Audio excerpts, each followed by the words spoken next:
Hi everyone. This is our Glasstop stove, and when we first purchased a Glasstop stove, we thought, wow, this thing's going to be so much easier to clean.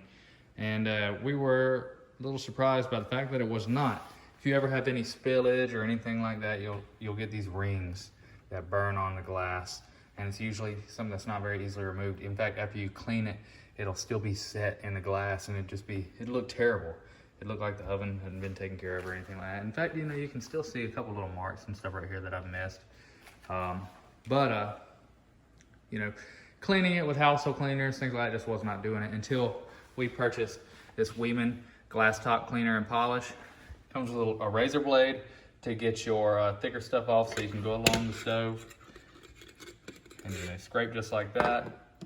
And they also have a daily cleaner that we're about to go get to maintain. But what you do is you spread this cleaner and polish over the stove, and comes with this little scrub brush, and you work it in the glass and then wipe it off. It goes on and off just like how wax does on a car, very similarly.